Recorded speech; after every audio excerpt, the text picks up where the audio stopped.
بسم الله الرحمن الرحيم الحمد لله رب العالمين والعاقبة للمتقين ولا عدوان إلا على الظالمين وصلوات الله وسلامه على أشرف الأنبياء والمرسلين سيدنا محمد وعلى آله وأصحابه أجمعين. اللهم لا سهل إلا ما جعلته سهلا وأنت تجعل الحزن إذا شئت سهلا. وعليكم السلام ورحمة الله وبركاته. اللهم أعني على ذكرك وشكرك وحسن عبادتك يا رب الكريم. السلام عليكم ورحمة الله وبركاته. Nikah, you're messing us up, Yara. And custom, you know what? You're messing us up. Uncle Abdul Haq come up to me, yeah? And he goes, is this the last lesson or there's one more left? I go, there's one more left. He goes, does that mean we're going to have a party next week? He's a sick guy. I said, you come down, don't worry, man. We'll have a party anytime you come. Right, what flavour is this? This is Fizzy Tutti Frutti. Okay, Adam, no nicking this one, alright? Okay? Yeah, took the whole flipping box, the party. Alright, what's this one? That's non-fizzy Tutti Frutti. Look at that. And he brings, and he thinks to himself, you know what? There's going to be some packers out there who can't deal with the fizzy one. Like me, by the way. I can't deal with the fizzy one. So he brought the non-fizzy one as well. Yeah, we get spoiled hardcore, man. Subhanallah. You guys can do the fizzy one. We've got celebrations. I think we'll do it. We'll open it up at the end of the class when we attack the uncles, just to reduce the... We're attacking uncles for hat-trick, yeah? Third dars in a row. Yes, it's enough, isn't it? Last two lessons. Nadima, you missed Yarad. Honestly, Yarad, I don't know what's going on. He's on that team. It must look worse online as well. Well, I saw a little bit. I thought, I can't do that again. It looks bad, Yarad. Did he? Yeah. Yeah. You'd know about online, wouldn't you? Yeah. Yeah. We should have a lesson every. We should have a lesson every weekend. We should have a class every weekend, because it remembers the sisters. Yeah, and it reminds the sisters to actually come to a class. So that's a blessing. Some of the brothers, mashallah, making an appearance as well. Osmani, how you doing, bro? You alright, yeah? Inshallah, alright then. So I wanted to say, alhamdulillah, that I decided to. Honestly, I'm not gonna lie. I'm gonna say, Daniel, what's happening, Yara? I was waiting for a lift. Yeah, I messed up, man. I got my times wrong. Apologies. Yeah. I was this close, because I'm honest banda, isn't it? I was this close to doing this lesson from London today. Soho's an interesting area, Yara. Okay. I went on a little visit, this, that. This way. Behind. Yeah. Can go, Dad helped the sister. She might want to go somewhere, actually. What was I saying? Yeah. Yeah, Soho was interesting, yeah. Brought back in a lot of, you must say good or bad memories about old memories? Or you just meant to leave it without adject, without okay, I'll just bring back memories. Okay? So, it's very nice. London's very nice. I was enjoying myself. Oh no, yeah. There was a shooting. There was a shooting. As long as there's no one near me, yeah, I'm alright. So I just wanted to say that, so I got changed. And I came back. Yeah. Anyway, stop messing about wasting time. What I was going to tell you guys is, especially all you folks online, I've noticed that maybe over the last 1 or 2 weeks we might have got a bit behind on questions and stuff. So please post the questions in this. Rafi normally does it, but go back and check over the last couple of lessons and post the questions that we've missed out, please. Okay? So that we can do some question answer session. And also I know that last week's lesson was a bit all over the show, and so it's quite possible that I might have kind of, missed a few things. Yeah. So I'm also not too sure what we actually covered from the text and what we didn't. I've got a feeling that we jumped straight to the whole issue of in line with the shoulders and we didn't talk about the fingers. Did I do that? Or did I? I did talk about fingers. So I'm done, yeah? I said not like this, like that, not like this and like that. I didn't, did I? Okay, never mind, bro. Alright, so let's have a look at the text then. And Shaz, and let's read out the old yeah. So let's start then. ويقول الله أكبر, yeah, from the middle. So يسن القيام عند قد من إقامتها وتسوية الصف ويقول الله أكبر رافعا يديه مدمومة الأصابع ممدودة حذو منكبيه كالسجود ويسمع الإمام من خلفه كقراءته في أولة غير ظهرين وغيره نفسه ثم يقبض قوع يسراه تحت سرته. Yani we might even get towards that last sentence as well today. Okay, Shaz, down.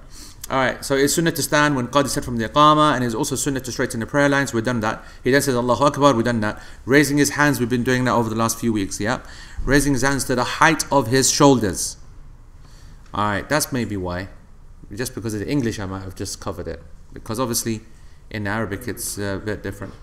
So raising his hands to the height of his shoulders, with his fingers together, but outstretched, just like when in prostration. Just like when in prostration. Can you just take it up, Shaz? And because I didn't get time to translate these extra lines, but it would be something like to the level of shoulders. I don't know what it says at the bottom. وَيُسْمِعُ الْإِمَامَ مَنْ خَلْفَهُ. So the Imam, this is off the top of my head, but this is good for your working notes for today. The Imam, when you make someone else hear, what would you say? How would you describe that in English? Yusmi'u means that he makes them hear, or they should hear him. Is that how I should say? Those who are behind the Imam should hear him, but Yusmi'u means that the Imam's got to put the effort in. So how do I put that into English? This is why. Not makes himself heard, huh? Projects. Yeah, Yusmi'u. Yusmi'u comes from the word asma'a, to make someone else hear you. So how would you put that into a sentence? Huh? No. Here, we don't need to go away from hearing. We just, allows them to hear. Yeah, I think that's something close. Or, says it loud enough so that they can hear. Yeah, okay. Says it. So the Imam says it loud enough so those behind him can hear his qira'ah, can hear him, such as in the recitation of the first of the two units of other than the two dhuhr prayers, such as his recitation in the first of the two units in all of the prayers other than the two dhuhrs. Yeah? Did that make sense? Yeah, obviously it may, whatever. And other than the Imam, وَغَيْرُهُ نَفْسَهُ, and other than the Imam, he only نَفْسَهُ. He only says it himself. Yep. Except that the way that the Arabic is written, or the author, he doesn't want to say that he says it to himself, because that would be our position. Because as we said last week, or the week before, that we believe that there is no condition that you go, yani, as long as you say it, it's fine. You don't need to hear it.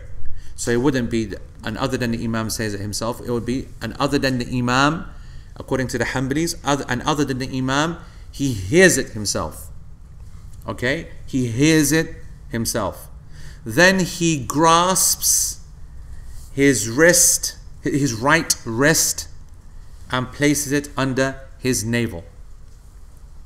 That's roughly the text that we're going to be covering this week and next week. Alright? Okay? So, with respect to Al-Mumti', it's a bit all over the place, to be honest. It's like 26, 27, 28, 29, because we definitely covered 30, because I can see the 3 points there, because Mesa translated it on the portal, and I think that was even before yesterday. That was like 2 weeks ago. Itba' as-sunnah, ihya' as-sunnah, hudur al-qalb. So I'm just going to fill in the gaps. So let's just get everything right. We've said Allahu Akbar. We're talking about the very first takbir. He raises his hands to the level of his shoulders. And then we had that discussion that there are so many different narrations that talk about the ears, the ear lobes, the ear, the shoulder, the palm of the hand to the shoulder, hand of the hand to the shoulder. So maybe 20, maybe more, maybe less, plethora of ahadith, all of them authentic, discussing the height of the hands, which would suggest then a complex expression of the hands throughout the prayer. What can we say? Firstly, that the vast majority, if not consensus, believed in the sunnah of raising hands at the beginning of the prayer.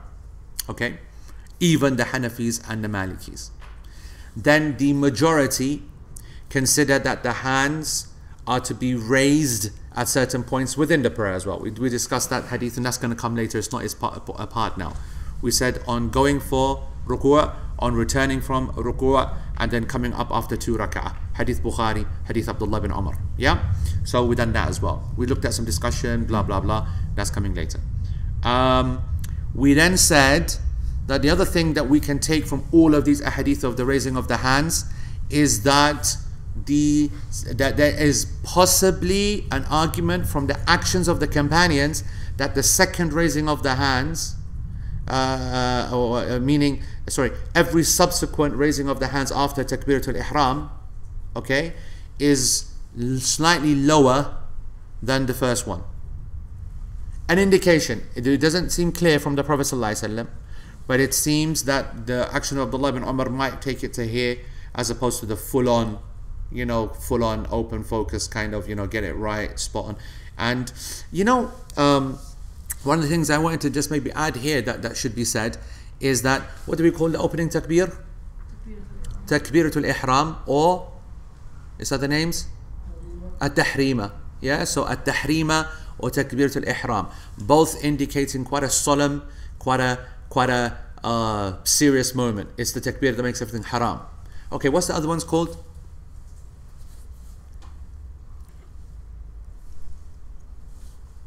Every other takbir goes into what category?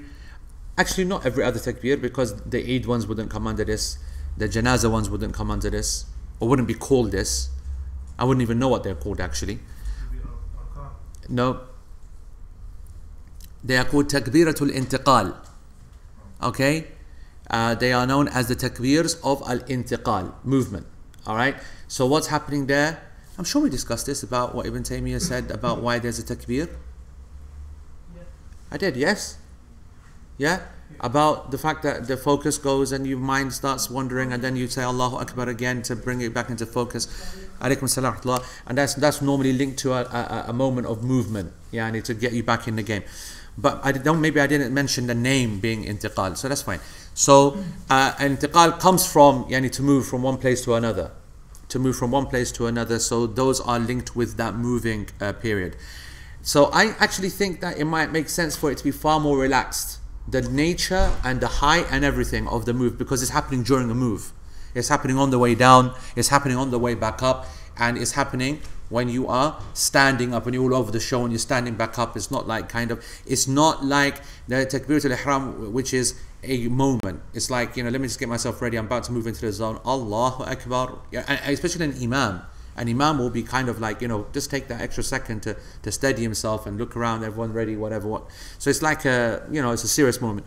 Whereas you're already in a serious moment now, so these takbirs we could even argue they have a slightly less function. This is aqli, by the way, nothing to be taken from a textual point of view. It might just explain why, A, why the companions did do it lower, and B, why you should have a relaxed attitude to these ones. Alright. More hadith then start to mention different things, so we start to get the understanding of these different heights. There's been 3 classical approaches to this, the hadith that talk about different things. The first approach, you choose your opinion, you stick to it, and you don't move from it. That's the Hanafi opinion. Yeah. Remember, within a madhab there are also madahib. Within a madhab, a school of thought, there's positions, and that are taken. Some are given fatwa by, some are considered the position of the school, some are considered to be rejected by the earlier and then accepted by the later. Some are understood to be the position of some of the imams. The Hanafi school, of course, is one of the most studied fiqh schools. And one of the reasons for that, of course, is because they're the kings of fiqh. Everything comes down to fiqh. And they establish so many of the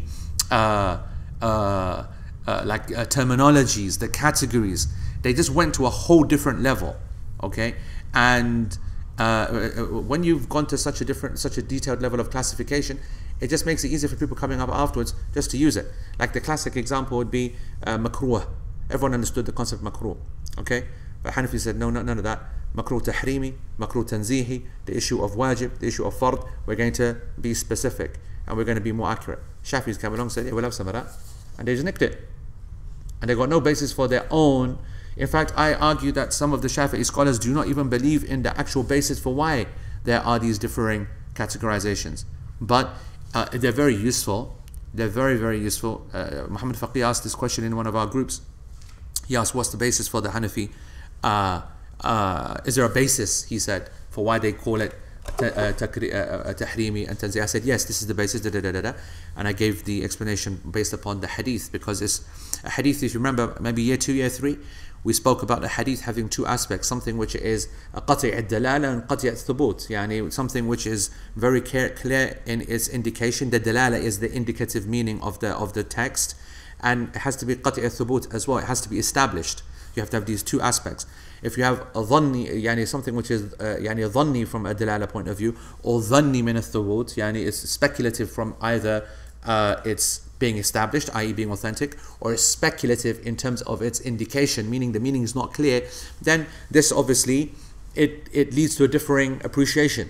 So the Hanafis wanted to put that in immediately, and when they put it in immediately, they took it even further. They said that when it comes to a hadith point of view, dhanni al-thubut, yani that which is speculative in being established, they did something which the other fuqaha had not done before, and certainly Ahlul Hadith had not done before.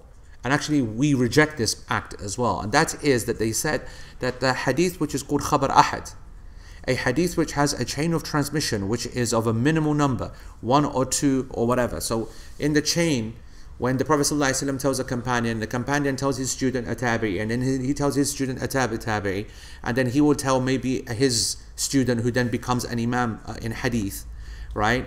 And that obviously is now talking how many people in the chain. So obviously there's a 5 in that chain, and normally the random normal hadith of Bukhari or Muslim, okay, that mid-era muhaddith is going to be 5, 6, 7 narrators. Okay, when you're looking at a supremely beautiful hadith, you're looking from the thuluthiyat, yani one which is 3 people only involved. Now, as you can imagine, as we said, not Chinese whispers, no, not musical chairs, Chinese whispers. Okay, get that right this time. When you increase the amount of people sitting in the chairs, then by the time you start something here, it changes when you get down to the end. If you reduce the number of people, then we're going to have a more accurate thingy. That's just common sense. So a hadith which you see has only got عن النبي صلى الله عليه وسلم عن عبد الله بن عمر عن نافع, then to Malik, it's a dream chain. It's a dream chain. Malik is picking up that hadith in the Muwatta within 150 odd years of it being actually said, or less actually, and it only having 3 people. Not only having 3 people, but 3 of the very greatest of the imams of the field, the most trustworthy, the most memorized, because a person in hadith can have problems in different areas. So a person might have the greatest memory in the world, but he's not trustworthy. Or a person, for example, he has the greatest memory but makes mistakes because he just, I don't know, whatever. Or maybe his memory is brilliant but he just makes mistakes. It's all different kind of aspects. So when you have an imam in hadith, then you're talking about someone who is covering all the bases, not just in terms of memory and in terms of authority, and they know all different narrators, and they know the science itself, meaning they're able to know immediately when someone says, I heard it from so-and-so, and he immediately says to himself, that's not possible because you weren't born by then, that's not possible because he never traveled to that region, that's not possible because his students never ever went that way. That's where all the mustalah hadith and ilm al-rijal, knowing the realities of the names of these narrators and their movements and their dates and whatever. So what I want you to know is that when you have a hadith, normally the Prophet ﷺ does not tell one companion a hadith alone. Alright, normally, unless it's a private type hadith, private type setting. So if a hadith is announced amongst a group of people, right, and only one person hears it, we don't have a concern, but we're going to note it. We're going to note it. Alright? Now, then, and it's not going to be a mega concern, but it's noted. If one companion tells only one other tabi'i, that is what we would say a concern, but not a negative concern. It's something that we're going to look at and think, And then if that tabi'i, who especially is in an area of knowledge, especially an area of hadith, an area of whatever, only tells one other student, we're also going to think, what's happening here? So I want you to understand that each tabaq, each layer, all right, is a generation of people, And at every generation of people, we are expecting a hadith to spread, to keep spreading further. If at any stage of these stages, have we done this before? Yes, a few years ago. That was the most irritated yes ever, by the way. Yeah. Have we? Definitely. I don't believe Shaz at all. He's just hungry. I know. He said to me, "Are you kidding me? This is where we're going to eat." I said, "Yeah." He goes, "But," I said, "Not now, Shaz. We've got a dars now." It's in the trailer. Say qasam. With that, you're the narrator of the trailer. Tell us, is that true? Wow, it's cheap, that. You see how much they laughed? Unbelievable. What a cheap bunch of paggies. You see that? Attack the girl just like a bam, straight in. No need for that at all. No need. She did what you guys didn't want to do, couldn't do, afraid to do. Can't speak English, can't pronounce words. Well, you tried to do. I think I did try to do it. I did. I think I did. Then I think I timed it. 10 times. Shut up, I did 10 times. Anyway, so just to finish up, the point I want to make is that at every generation, if at any of these generations it goes down to one person, or two, or three, yani a minimal number, and not a large spread of 8, 10, 15 onwards, 8, 10, 15 onwards, that is how then we differentiate a hadith in terms of its establishment using the number of people at each level in the chain. It's a category of using, it's a category of classifying the authenticity of this hadith. Because what I want you to understand is that you can make a hadith authentic a number of different ways. You can either look at purely a chain, people, yani heavy exercise, or just how good they are in terms of memory, or how trustworthy they are, or what kind of issues of aqeedah they may have. So you're looking at each time you're looking at a different scenario, different situation each time. So when you're classifying, when you're focused just on numbers, then what you're looking at is that at each time when the next person tells the next person, how many people are there? And if at each level you have a large number of people, this is what we call a hadith which is mutawatir. Hadith which is indisputable, in or un. See that? One in, one un. So undisputable. I didn't say undisputed, I said indisputable or undisputable. So the women have gone into undisputable and now they're doubting themselves, they're looking to each other for support. Well done, Jiva, now get your Google out. And the boys, are we sticking with in or un? Amazing. Undisputable. Another term for indisputable. Chalo, take it. Indisputable. I like it. Ekman. There's a couple of questions, but I just want to finish off this thing. When it comes to mutawatir, it becomes then there's so many people. The whole point of mutawatir means what? That it's just it's so many that it's. Let's have a look here. Shaz, bring it up.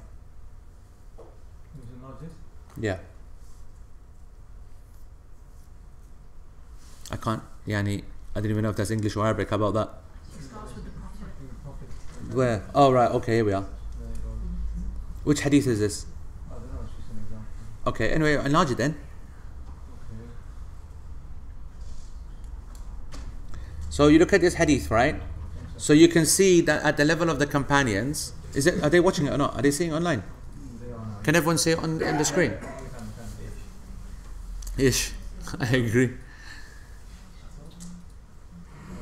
Shaz is fine. I just need the lines. That's the thingy. So the Prophet ﷺ is on the right. You can see it. Yes, everybody online they're seeing this. Yeah. Yeah. So from a companion's point of view, you have there one, and then down 2, 3, 4, 5, 6, 7. There's about 7 different companions here.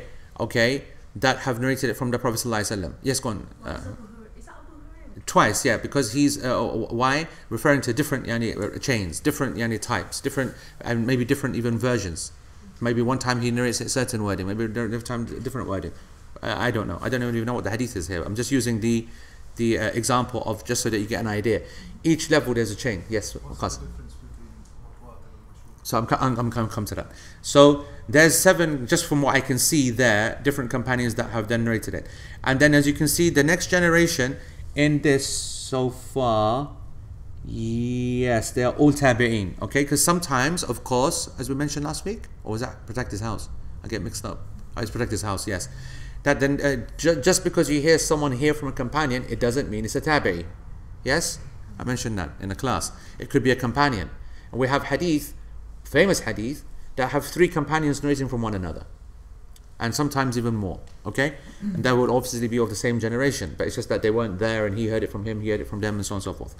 But here, just from the screen, these are all tabi'een. These are all aimah to tabi'een. Okay? So you've got these folks here, and then they've gone and then said it to people who are tabi'een and atba' tabi'een, meaning they're of the next generation and from the same generation.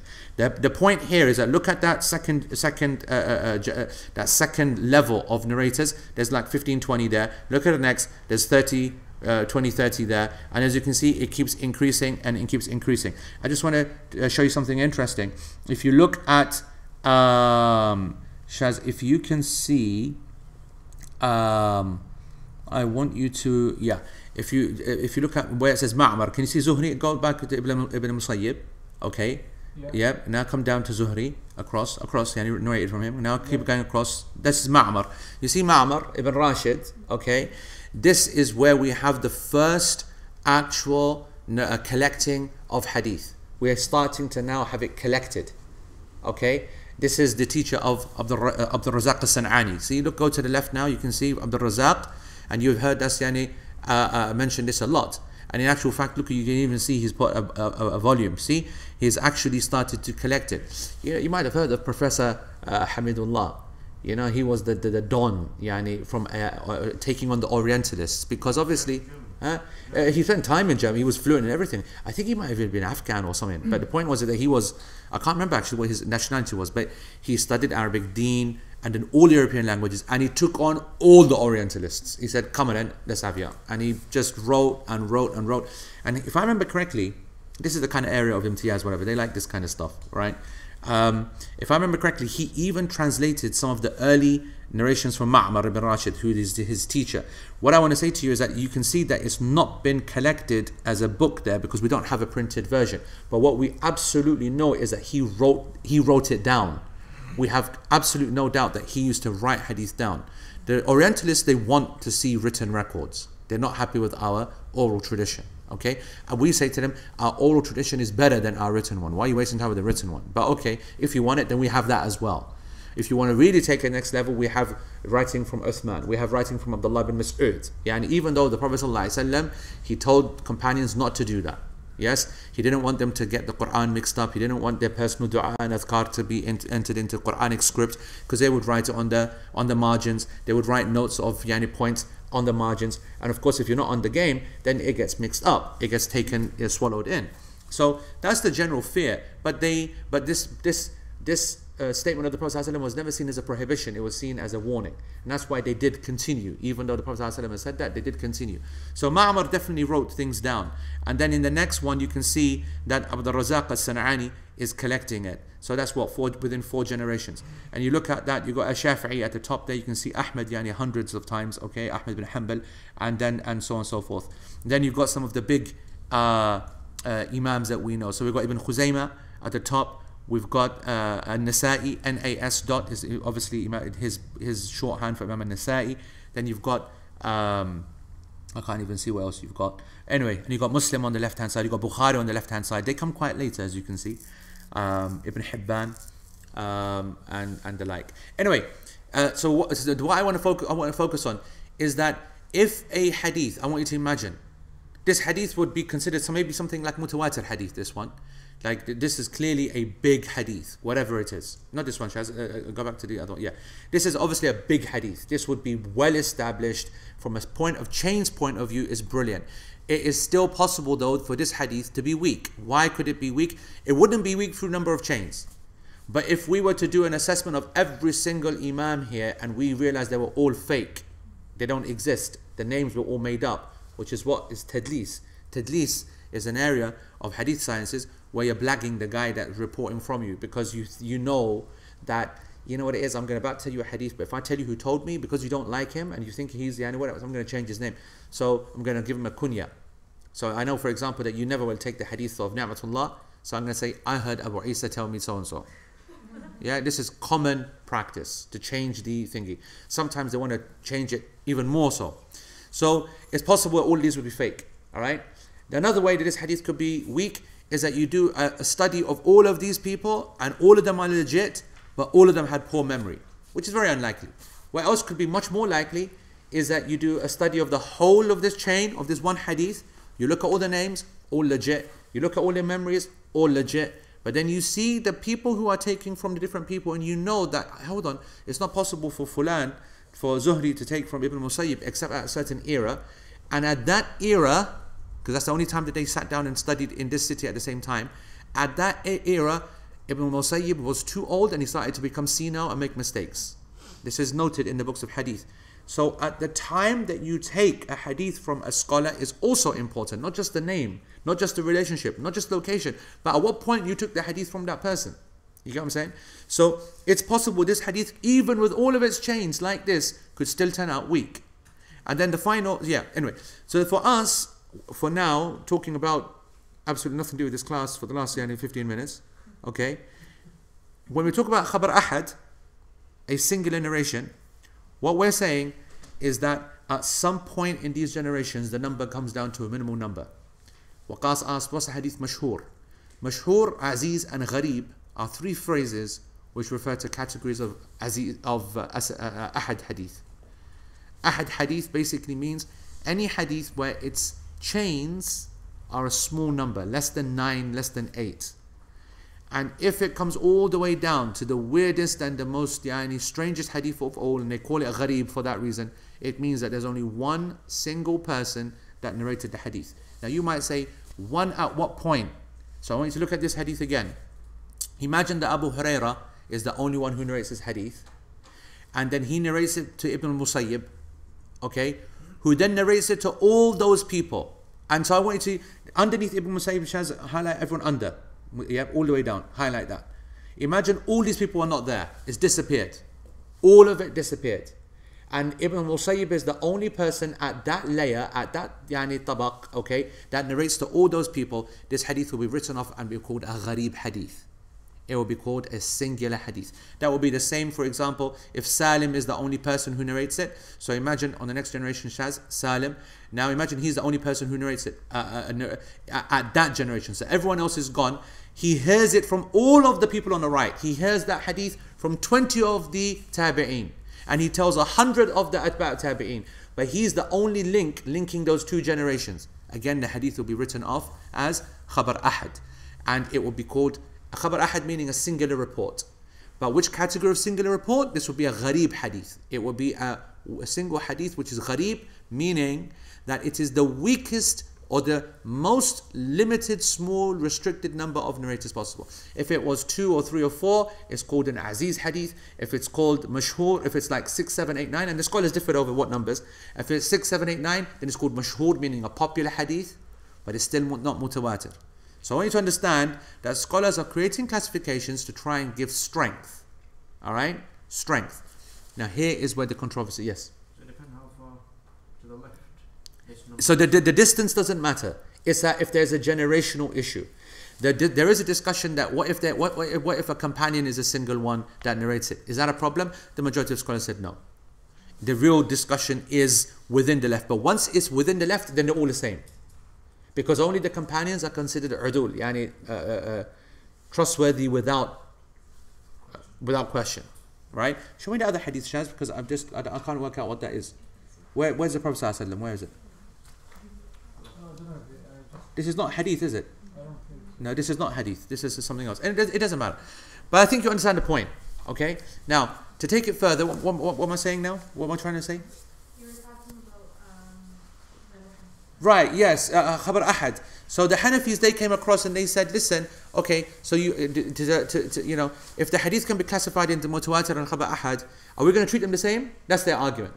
Are you honestly going to treat a hadith which has 100 people on the left, 100 people on the right, hundreds, okay, but one person in the chain, the same as 100? That's their argument. What did Ahl Sunnah say? The vast majority of the scholars, they said, if the imam is imam, if the companion is alone, if whatever, and is authentic, then it is knowledge, definitive knowledge. I think we covered that before. Okay? It is definitive knowledge. Doesn't matter if it's only one person. As long as it's established, it's that. They said no.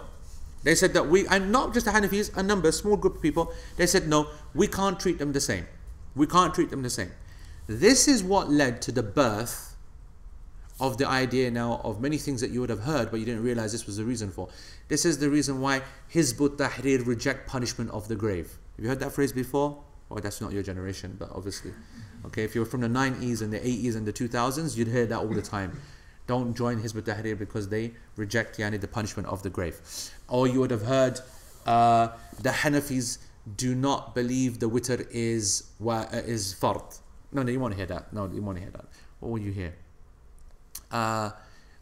You would hear, for example, that... Is it two sunnah fajr? No. You'd hear something like smoking is makruh tahrimi or something like that. Even you wouldn't hear that. I'm just making that myself. I don't know what that one was saying. I can't even think now of an application. The point being this, what's their point? They say that if you base a ruling on a khabar ahad, we're not going to treat that ruling in the same way as a ruling based upon a mutawatir hadith. That's the basic, the fruit. So effectively, it's something that's got 100. Yep. They're going bang, that's haram. Yep. And something that's got 101. Or 66666. Yani the minimum number for it to be not an ahad hadith. Yeah. So if they said at that level, and then there's a ruling based upon that saying something is fard or haram, they'll say that's fard or haram. Yeah. But anything at any point less than that, We need to give it that and statement. obviously I'm mega summarizing. This is like weeks of what I've just done in 10 minutes. Okay, then they'll say that it has an implication. If it's a hadith in fiqh, it has a legal implication. If it's a hadith in aqidah, it has a theological implication. So for example, if there's a hadith which they consider to be ahad, they'll say that it being ahad means that a person who denies it and says, I reject this hadith, he won't be a kafir. Whereas if you were to reject a hadith which is haram, then what the Hanafis are basically saying, this is incredible thinking, by the way, all right? What they're basically saying is that this person is basically saying no to Allah and His Messenger straight out. Because it's established knowledge, it's certain knowledge. It's like you'd say that to the Quran or something like that.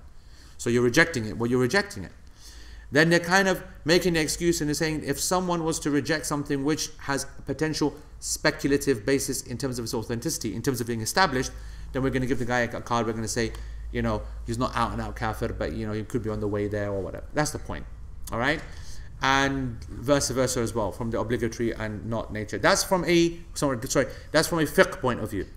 If the hadith was nothing to do with fiqh but iman, so for example, the Prophet ﷺ said that the slave will be punished in the grave by so and so and so and so, and you look at the hadith and it's khabar ahad and not mutawatir, or it is a form of gharib hadith, for example, then they would say if the person was to deny the concept of the punishment of the grave, then he wouldn't be a kafir, because that principle, that theological fact, has not been established by certain knowledge according to them. What's the response of Ahl Sunnah? Number of responses. Number one, the principle we reject. If it's authentic, it doesn't matter if one person brings it, it's authentic. Number two, if that's the refutation of the principle. The refutation of the consequence is that, and that's why you don't see Hanafis turning around today saying, we reject, if you don't believe, it's not obligatory to believe in the punishment of the grave. Because we'd say that it's established in the Quran, it's established here, it's established there, because there's indications, so it builds up a complete picture anyway, regardless of the idea of the principle. Do you mean Hizb ut-Tahrir? Sorry? You said Hanafi. I said what? You said Hanafi. Hanafis, yeah. Okay. Yeah, no, the Hanafis are the ones who developed the idea, not developed the idea, they're the ones who made it famous, utilizing khabar ahad in fiqh and changing the classification as a result. That's the concept of wajib, because it doesn't make sense, right? You have sunnah, which is recommended, and then you have fard, which is obligated. What does it mean to have a category in between? If I was to ask anyone here, what would you describe the category in between? Because in Arabic, is there a difference between wajib and fard? No. Fard is obligated upon What's wajib? family. Wajib is something that you less like fard feels like it's an establishing pillar of your life, and not more than something that you're obliged to do. That's your experience speaking. There's nothing in the linguistics to suggest that at all. That's very important. Do you understand that? Everyone here would say the same. What Mu'min just said, when you say the word fard, it just makes your hair go up like that. You know what I'm saying? Whereas when you say wajib, you kind of feel relaxed. That's cultural conditioning. In the language, in the technical sense, there has never been a difference in the language between wajib and fard. However, the Hanafis popularized a difference. So I ask you, what do you understand it to be a difference? Yes, Salman. Is it because of the implication that those who then reject a fard, it's a more severe implication? Absolutely. Absolutely. But then when you explain the other thing about the khabar ahad and how they're treated, is the underlying reason the Hanafis adopted that position in order to allow more room? Without a shadow of a doubt. So this whole conversation of 15 minutes of tangent, which I apologize for, which I don't, to be honest, but anyway, is because I said to Muhammad Faqih, if it wasn't for the Hanafis, we'd all be lost. Because even if we accept it or not, what they attempted to do is to introduce a principle, as their entire fiqh, by the way. And I've been telling people for donkey's years this. They have no idea. The Hanafi school is out there on a mission just to make things as easy as possible for people. It turns out crazy at the end, because they went to every single detail, and you create robots. However, it was always with the intention of, you know what, they don't read, they don't study, they don't do anything, so we're going to just tell them to stand like this, do this, that, don't question, don't ask, just whatever. So it had some consequences, but it's the objective. The objective is what? The objective is to categorize everything in a very, very specific way to the most unbelievable detail. The other madhahib, it can't be argued, go to that level. And if you were to, a Hanafi might get, you might say that's a bit unfair. So I would say this. Out of all four schools, which is the one that's the most intolerant? At any level. At any level. Whether it's politically or socially or whether it's whatever. There's not a shadow of a doubt it's the Hanafi school. The most intolerant. It's defeated its own object then. And the people have made it, let's be fair. Not the Hanafi school, not Abu Hanifa, but the people have led it to being, or not, maybe not even the people, maybe some of the leaders or whatever. Okay, let me put it the other way forward. In what way is the Hanafi school tolerant to other people? So that's from that point of view. And then if you were to argue which of the four schools encourages people to kind of move on and out of the school, it would definitely not the Hanafis. You know what I'm saying? You can argue about the rest, but it's not the Hanafis. So they want control, and I think, as I've said before, I think certain people need control. But that's not the Hanafi school, that's a generation that came. I think that I you know what it is. I always used to think to myself it was the Deobandis, and I used to think, and when I was teaching the fiqh al-salah for the X amount of years, I used to think that it's all the fault of the Indo-subcontinent, our pack culture, conservativeness, clashing with something nice and convenient, whatever. I think that's too simplistic. I think if we go back further, you'll find slight glimpses of that little bit of whatever, little bit of, and then you could argue something bigger. You could say then it's not actually conservative nature of Paks, but conservative nature of non-Arabs, because it's a very non-Araby type of school, not exclusively, but quite a bit. So it could, this is all supposition. I could all be completely wrong. I could be completely wrong. But what I'm not wrong on about is that wajib and fard as a word is the same. The Hanafis then introduced an idea that, we can differentiate this in its consequence. So we'll say that from the outside, they're exactly the same. But in the details, if one was to deny one of them, he'd become a kafir, and the other one, he wouldn't. Why? Because that one was established by non-ahad, more certain, and this one was established by ahad, so we'll give the guy a little bit of leeway. Practically, it makes no difference. It's an academic discussion. It does though, isn't it? When you're saying to someone, if you don't believe this is, you're out of the fold of Islam, or which is where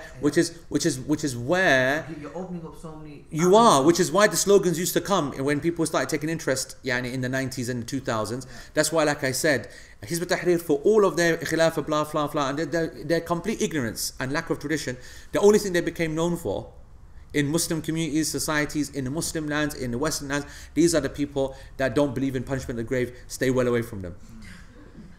The Masakin, yani, they cause their own problem. The Hanafis were never fussed about this issue. Like, you never go into a Hanafi mosque at any time in your life and they say to you, right, from the Aqidah of Ahl Sunnah is that you don't believe in the rejection of the grave. You don't believe in the punishment of the grave. That's the only thing that we're taught to believe in is correct. But they were saying, we're going to take their principles, we're going to wow the people, the ignorant uni masses, uni students, whatever, that we've got fiqh and we know usul, and what do you think, and you know, you're a thinking person, and it went all over the place. Yeah, correct. Yani, Bukhari makes a major point of this in the Sahih, of using versions of hadith. When we go on Umrah and Hajj, to the groups, we do this in the masjid.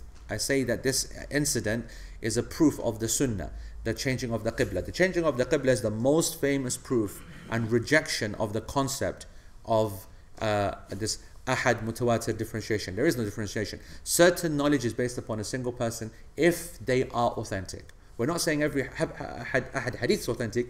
We're saying that if the guy is authentic, then it doesn't matter whether he has another person to back him up, because we've established that individual's authenticity. My goodness, what's going on here, man?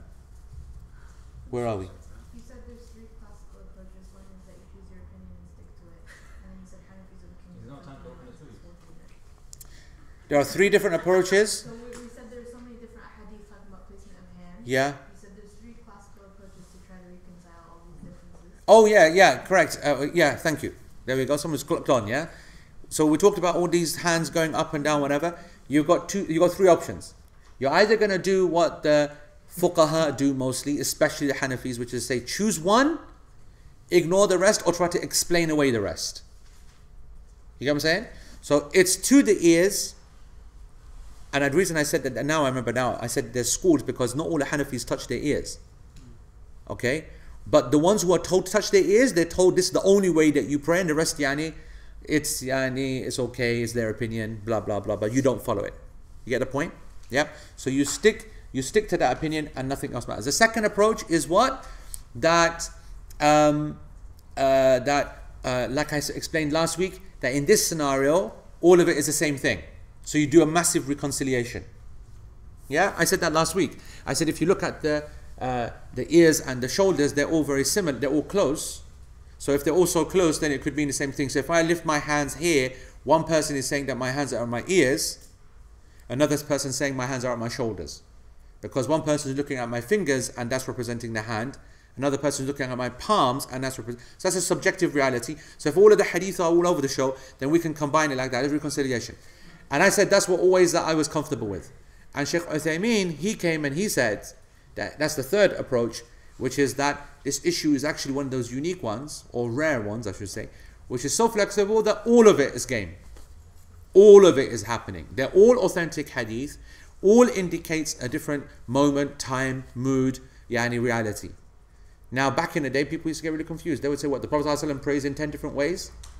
Well, you would have that problem if it was a significant difference between the actions. But if we're talking about the height of where your hands are, and we know that the focus of the prayer is not the physicality but the internal, then absolutely you'd expect some variation on the outside. And as you're going to see, unlike Shaykh Uthaymeen, alright, my class position when it comes to position of the hands is that the hands is as flexible as the positioning when you raise them. So I believe that the Prophet ﷺ, I believe that the hands are prayed with at the sides, like the Malikis pray. I believe that. I believe it to be a sunnah. And I believe it to be under the thing, navel, and I believe it to be on the chest and whatever. Someone says to me, what do you think the majority time? I'm going with the chest. But I'm very comfortable with all the other positions. I find it very difficult, after many years of my life spent on this, to think that all the other hadith can just be whimsied away, that they're all weak, or they all can be reconciled, or whatever. And this reconciliation for me is the best. We'll come to that. Yeah. I don't understand this concept of choosing your opinion and sticking to it. It's the madhab approach. There's two aspects behind it. One, they don't believe that the Prophet ﷺ could have varied his action. So they would say that a variation would indicate either a mistake of a companion, or they would say variation indicates that some are abrogated. So if there's lots of hadith like this at the shoulders, and then there's 5 about the ears, they would say all of the shoulders are abrogated. It has to be therefore the ears only. Or if they said, or if there was some other thing, they'd say there was a mistake. That's what it means. The other approach, the other aspect of that, sticking your opinion and the rest are no good, is because they're worried about confusion. And in fairness, so are we. They're saying that stick to this opinion and don't consider any other opinion. Okay? And you'll be fine because this is a scholarly mujtahid opinion. And that therefore if you ignore the rest, then you're not going to be in trouble. You're not going to fall into any risk or whatever. So that's the rationale for that approach. Okay? Alright. So let me just make it clear then that the fingers that is being described is يعني يضم بعضها إلى بعض يعني يرص بعضها إلى بعض. Okay, so they're not like this. So at no stage are the fingers outstretched, but they are together. Okay, they are together. All right. And Sheikh Uthaymeen, he said some of the scholars said you spread them out. He goes, ولكن الصحيح ما ذكر المؤلف لأن الوارد النبي صلى الله عليه وسلم, what has been narrated from the Prophet صلى الله عليه وسلم is that the fingers were not outstretched. So that doesn't mean that you put them like this. All right, they are this. They are just together. They're not stuck together. And the hadith is the reference there is, he doesn't give the reference to this hadith. He just gives the reference to Al-Mughni. ممدودة يعني غير مقبوضة. مقبوضة means like this, to grasp. So he's saying يعني open. Okay. والمد فتحها ضد القبض. يعني when يعني تمد شيء, it means you stretch it out. Outstretch, the opposite of grasping or clasping. Okay? And this has been established in the Sunan as narrated by Imam al-Tirmidhi in the chapter of the prayer. But يعني that which has been related to the spreading of the fingers and the takbir. And the hadith of Abu Hurairah radiallahu ta'ala anhu, that he said, الرسول صلى الله عليه وسلم إذا قام للصلاة رفع يده مدا, that he would raise his hands, fingers outstretched. Okay? And it has also been narrated by Imam al-Nasa'i 884, and it is a hadith which is considered authentic. Okay? So that's what we learn in terms of things. So what's the conclusion with respect to all of these? Okay, actually let's just finish off that point.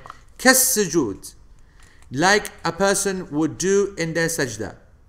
فإنه يجعل يديه حذو منكبيه. So when a person is in their sajda, they place their hands on the floor like they would if you were to freeze this guy and make him stand up.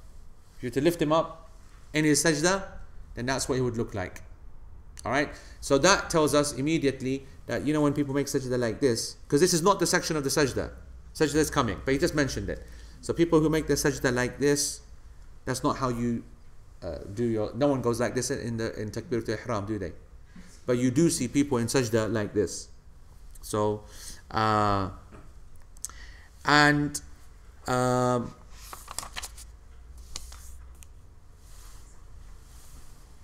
anyway, yeah, that's fine.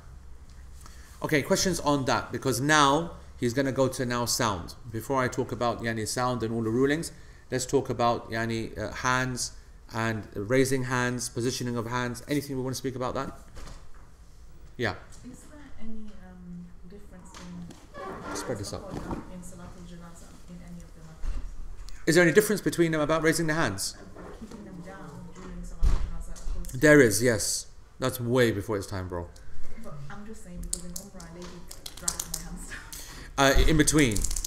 Yeah, no, there is a difference. Yeah, because there is a difference, but it's a massive. That's a long question. It all goes back down to what are you doing when you're not raising your hands? Are you standing? Are you praying? Are you whatever? And depending upon the classification, then that's where your hands should be. That's the whole, as we're going to see.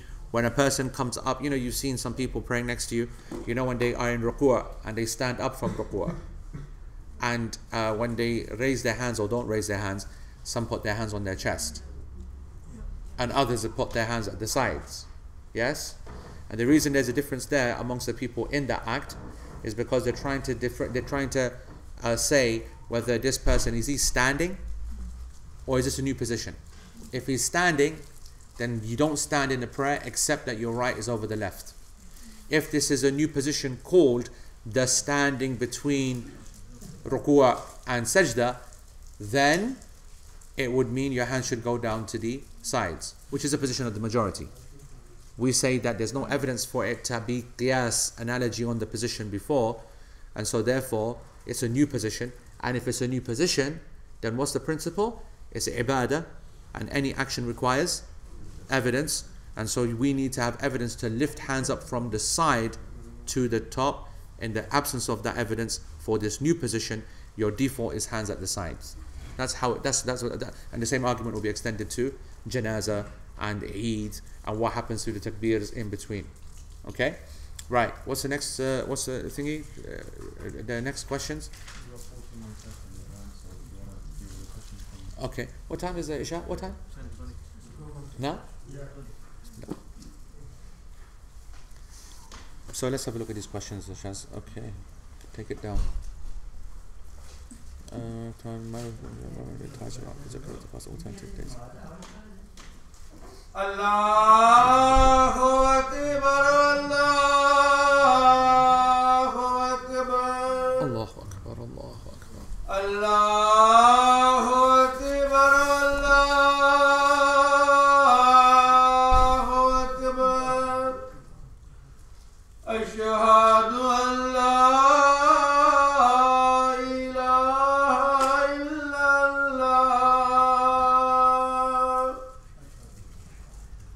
Ashhadu an la ilaha illallah.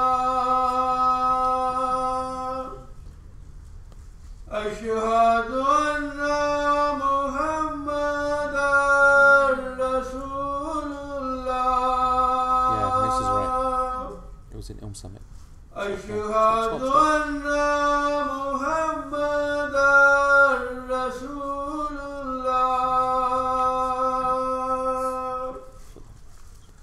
Hayya ala salah.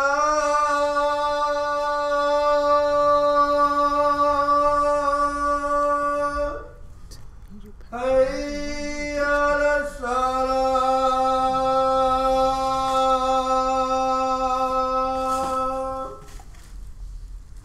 Hayya ala falah.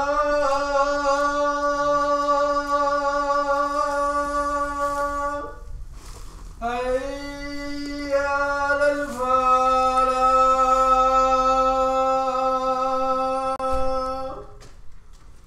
Allahu Akbar, Allahu Akbar.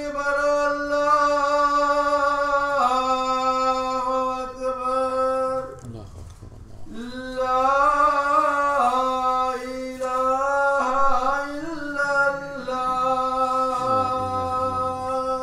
اللهم صل على محمد وعلى آل محمد كما صليت على إبراهيم وعلى آل إبراهيم بارك له.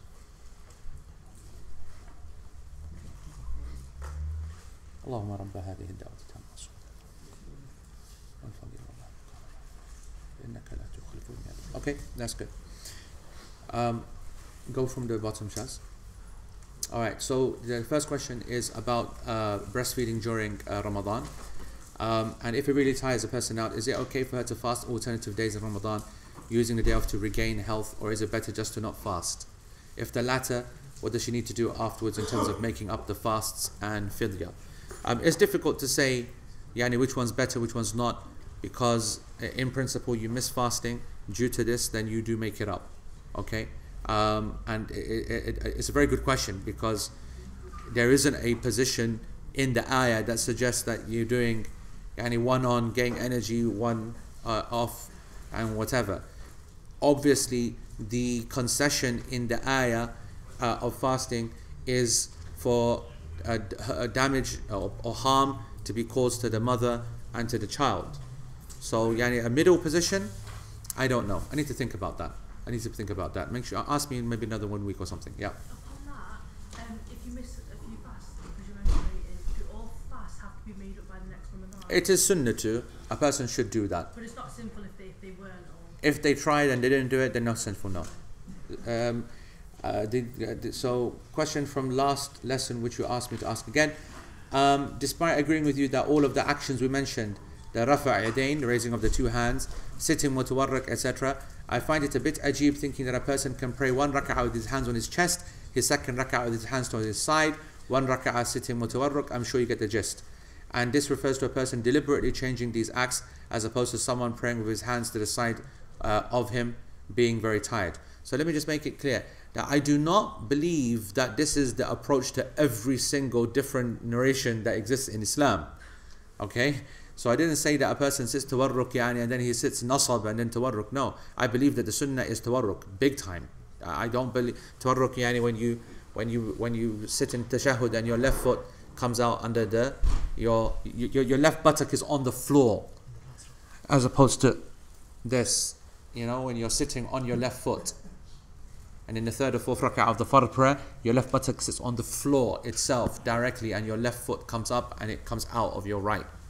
Anyway, Awais, my example is with the hands. Definitely, I believe the hands, because of a number of hadith that are describe different positions and that for me are authentic. Not enough of them are weak. So if they are all established, then you have to explain to me what is a solution. What are you going to be? What's your arguments going to be? You are either going to argue that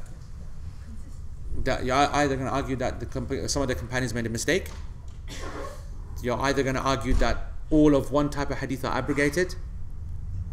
What's another argument? You're going to have to argue that some of the hadith are da'if. That's the first place where you start. I don't buy any of these arguments. So if the only option I have left is that all of the hadith are established in the issue, not all, but the majority of the differing forms of hadith of raising of placing hands are established, then what's your solution? I am absolutely comfortable with the idea of changing hands. And you make a point of differentiating between a person doing it intentionally and a person being tired. I say to you, what's the difference between a person when they don't really care where their hands are? Do you understand what I'm trying to say?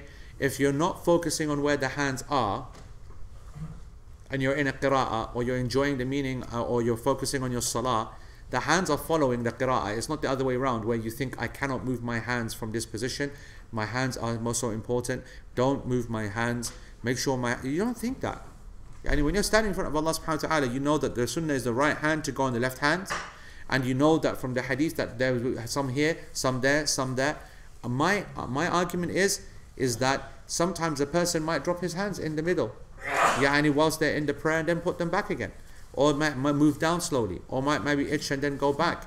Meaning the point is that if you were to itch something and then you go right, okay, there again.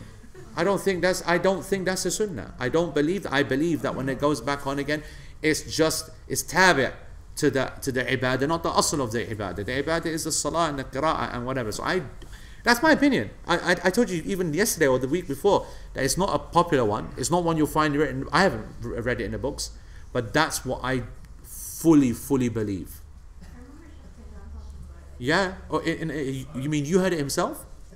No, in year one, in one of our lessons. You mean you heard him say it himself? Well, he was talking about these differences and how in one prayer you can do one thing and then Yeah. I don't remember exactly what it was. No. Sheikh Ihlan follows this opinion. He's also a big believer in this opinion. He is also a big believer in this opinion as well. I mean, Habibi, people say, I'm just giving an example, right? People say the Malikis pray with their hands at the side, right? Malikis. Abdullah bin Zubair is the one who prayed with his hands at his side. He's his companion. Hadith sahih. We don't try to blame it on the Malikis. Blame it on the companion. We got to work out why did he pray with his hands on his sides. So I think issue is flexible. No need to cause a problem. Wallah, it's a good question though. My daughter is turning 10 soon. Should I be asking her to pray all 5 salah and waking her for Fajr? Absolutely, but if it hasn't happened until now, then it's not going to happen just overnight. Fajr, 4 o'clock in the morning? Mission, bro. Could have chosen winter to tell her. Rather than slapping her in summertime. But yeah, we need to start it serious. Dua in the Quran, dua in sujood should not be from the Quran. Okay, if you can vary it because you understand Arabic, then fine. But in principle, no. There's a hadith which prohibits it. if I want to hold a second walima of sorts back home and the couple remain in the UK, is it sunnah to do that? Or is that okay to do that? It's obviously not the sunnah, but I think it's permissible. I think it's permissible because I think the illah here is to make people happy.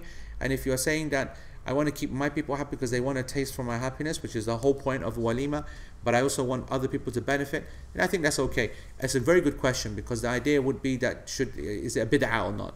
But I think as long as you don't believe it to be establishing sunnah, but something you want to express your happiness via charity, and you don't make it a regular thing, then I think that's okay. This is also another very good question. Just want to make it thingy.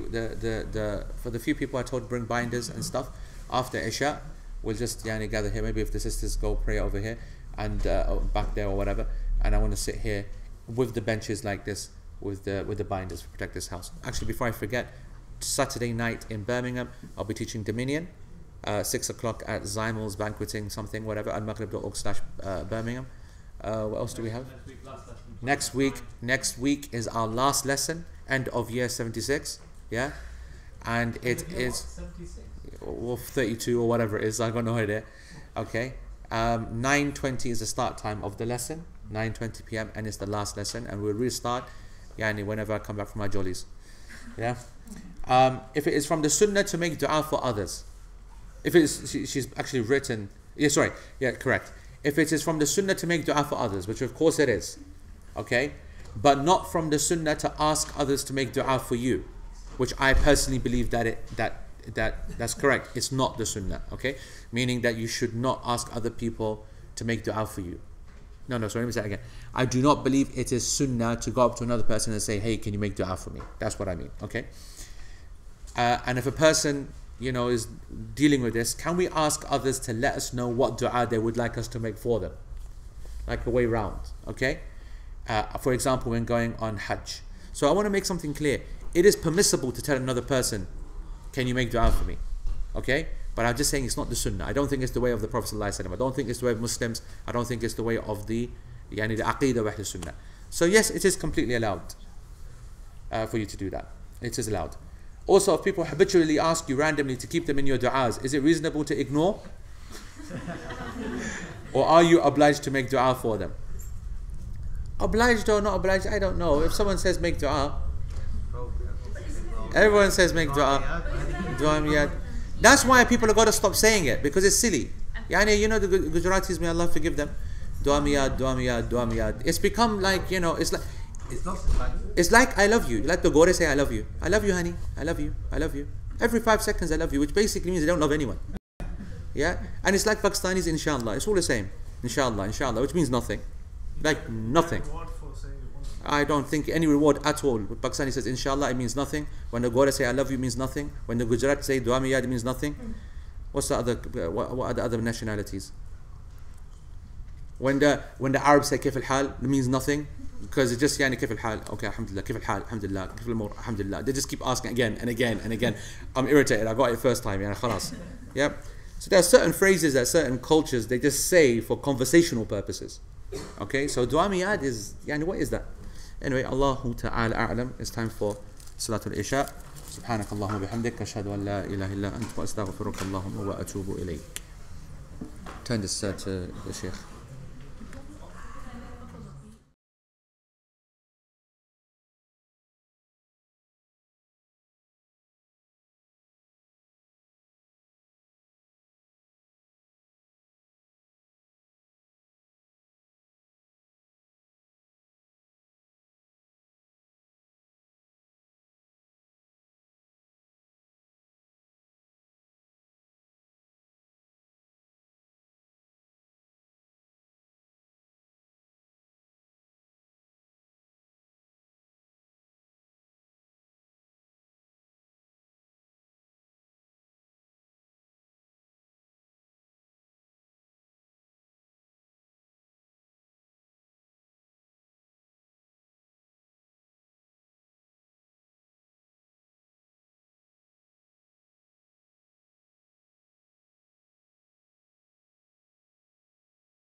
الله أكبر الله أكبر الله أكبر أشهد أن لا إله إلا الله أشهد أن لا إله إلا الله أشهد أن محمدا رسول الله أشهد أن محمدا رسول الله حي على الصلاة حي على الصلاة حي على الفلاح حي على الفلاح قد قامت الصلاة قد قامت الصلاة الله أكبر لا إله إلا الله لا إله إلا الله استووا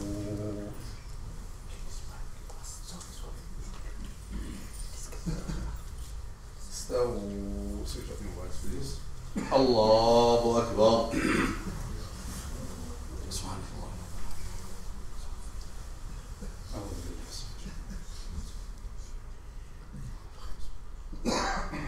الحمد لله رب العالمين الرحمن الرحيم مالك يوم الدين إياك نعبد وإياك نستعين اهدنا الصراط المستقيم صراط الذين أنعمت عليهم غير المغضوب عليهم ولا الضالين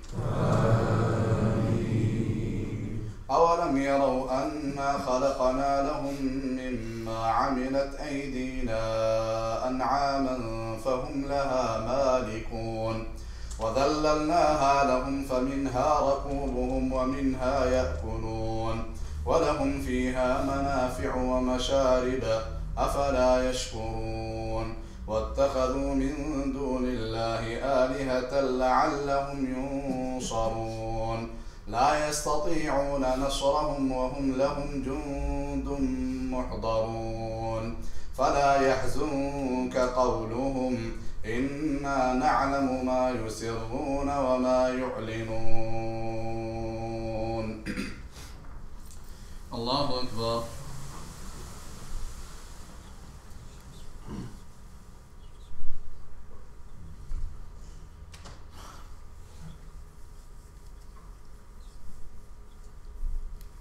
سمع الله لمن حمده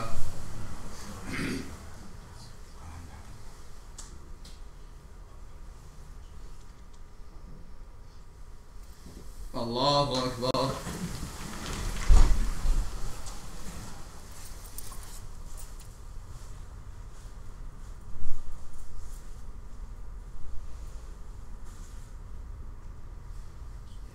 الله أكبر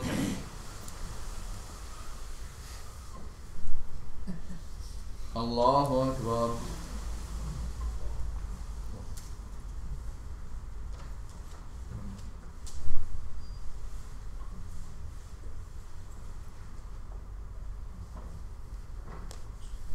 الله أكبر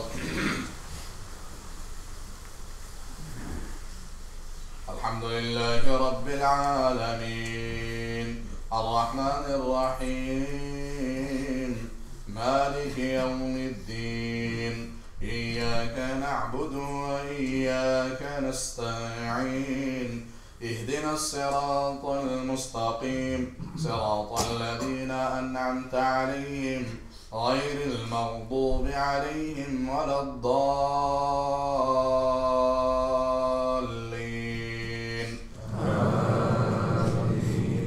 أولم ير الإنسان أنا خلقناه من نطفة فإذا هو خصيم مبين وضرب لنا مثلا ونسي خلقه قال من يحيي العظام وهي رميم قل يحييها الذي أنشأها أول مرة وهو بكل خلق عليم الذي جعل لكم من الشجر الأخضر نارا فإذا أنتم منه توقدون أوليس الذي خلق السماوات والأرض بقادر على أن يخلق مثلهم بلى وهو الخلاق العليم إنما أمره إذا أراد شيئا أن يقول له كن فيكون فسبحان الذي بيده ملكوت كل شيء وإليه ترجعون الله أكبر.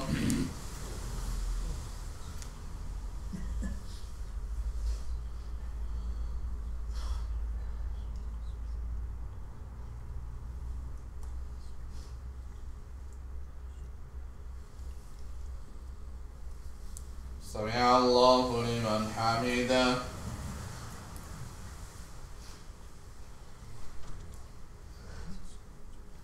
الله أكبر.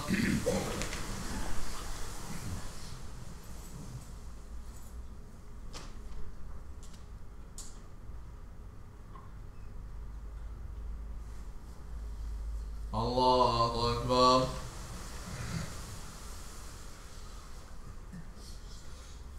الله أكبر.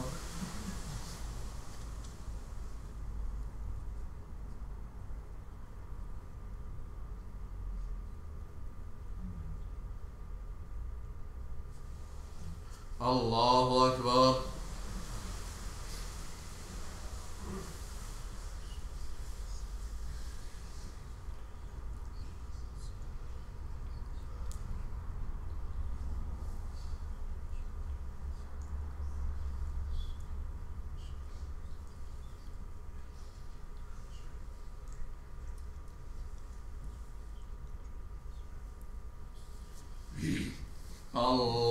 الله أكبر.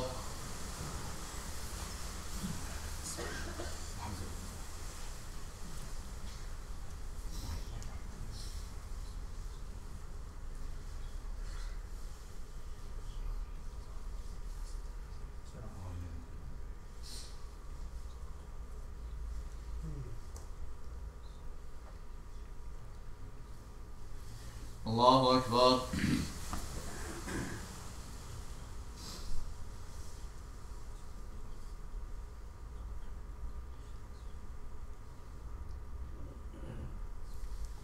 سمع الله لمن حمده.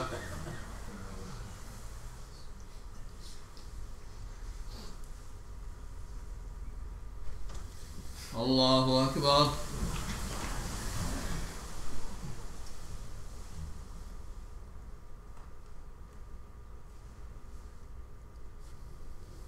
الله أكبر.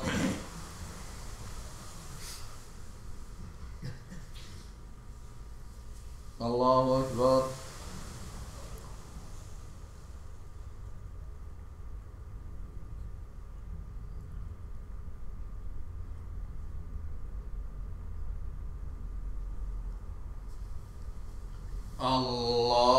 الله أكبر.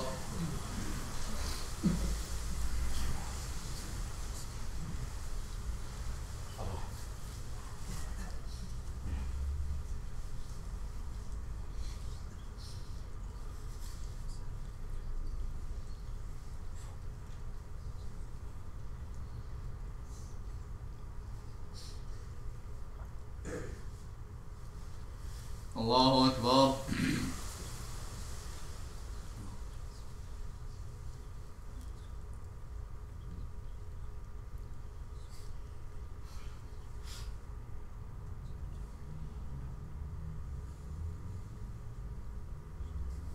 سمع الله لمن حمده.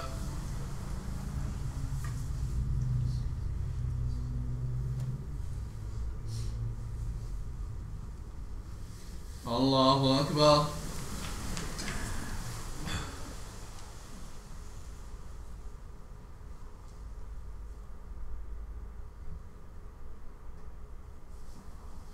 الله أكبر.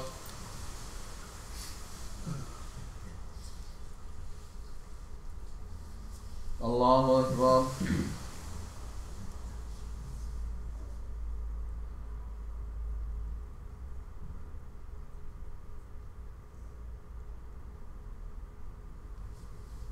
الله أكبر.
السلام عليكم ورحمة الله. السلام عليكم ورحمة الله. Bismillah, alhamdulillah, wassalatu wassalamu ala rasulillah wa ba'd.